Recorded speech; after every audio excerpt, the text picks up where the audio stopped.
Lorsque tu verras la terre d'Israël refleurir, sache bien qu'il s'agira d'un signe inéluctable. Ça veut dire qu'elle n'a pas refleuri pendant des siècles. Elle a été un désert. Elle a été non pas inhabitée, mais peu clémente à recevoir ses habitants. Et voilà que là, elle a ouvert son extraordinaire réceptacle et on commence à croire davantage dans ce verset de la Torah qui disait « Et la terre d'Israël est une terre dans laquelle ruisselle le lait et le miel ». Et vous savez le côté absolument prodigieux de l'agronomie et de l'agriculture israélienne qui sont en passe de devenir pour le monde entier la référence, sans dioxine. Et on s'aperçoit que cet élément n'a jamais existé depuis 19 siècles. Depuis 19 siècles, le désert était un désert. Il n'est plus un désert. Deuxième signe, la terre sera tout entière couverte de guerre. D'un endroit à l'autre du monde, on annoncera un conflit, puis un autre. Lorsque s'en éteindra un, l'autre commencera, et le monde ne trouvera plus la vérité. Ça veut dire qu'on ne saura plus ce qui est vrai. On est dans un siècle, dans une période de l'histoire, dans laquelle jamais l'information a été aussi dense, dans laquelle elle n'a jamais été aussi précise. Des chaînes de télévision couvrent le monde entier, sont capables en direct de filmer, d'informer de tous les événements. On y voit plus clair. On sait tellement qu'on ne sait plus rien. C'est exactement ce que dit le texte de la Gemara dans Sanhedrin, idem, page 98. Troisième signe, lorsque le peuple juif reviendra sur sa terre, ils auront deux problèmes à régler, dit la Gemara. Deux. Un, quel gouvernement va gouverner? Deux, quelle justice va juger?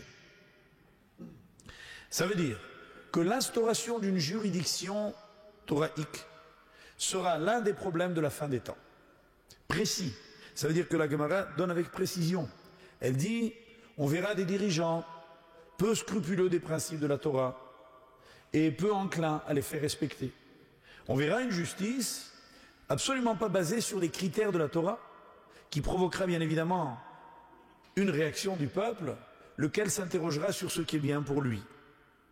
Troisième signe, connexe à celui-ci, toujours même Gemara Sanhedrin 98, eh bien, le peuple juif clamera à la face du monde sa force et sa puissance.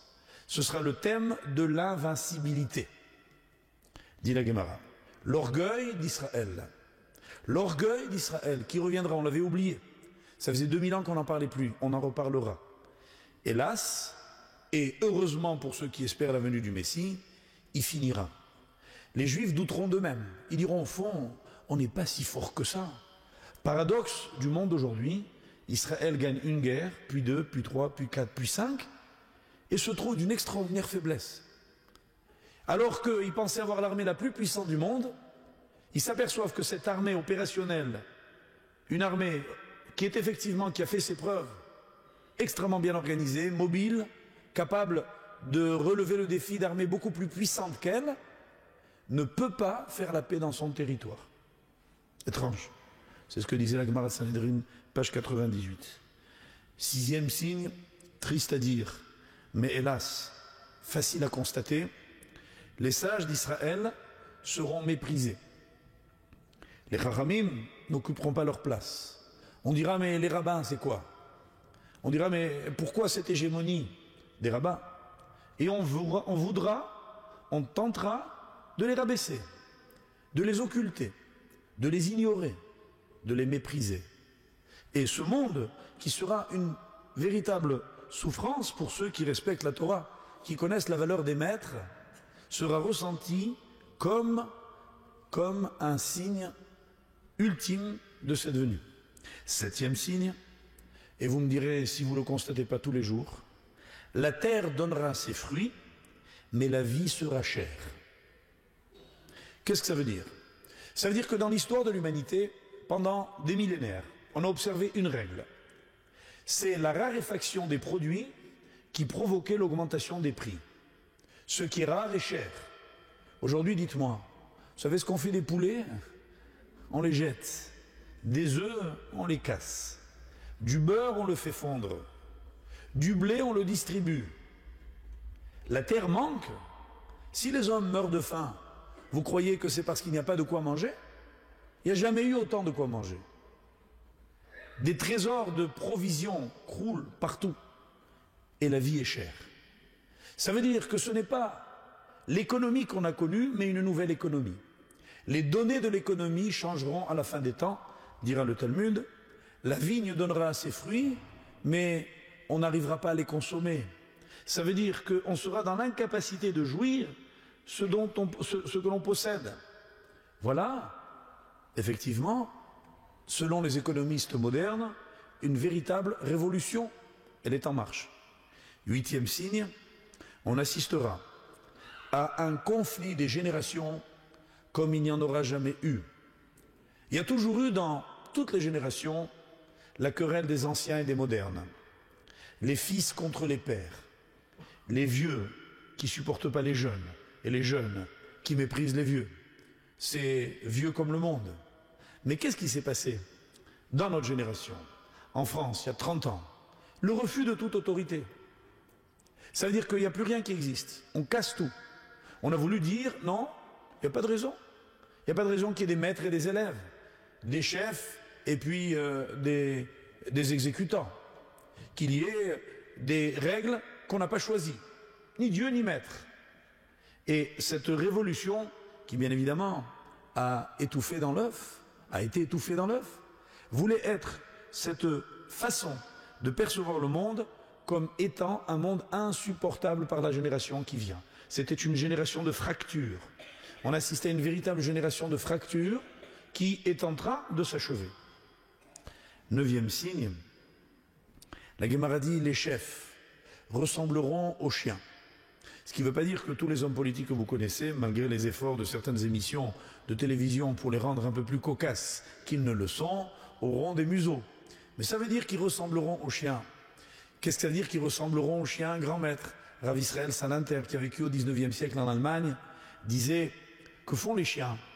Ils marchent devant leur maître et ils se retournent pour voir s'il les suit.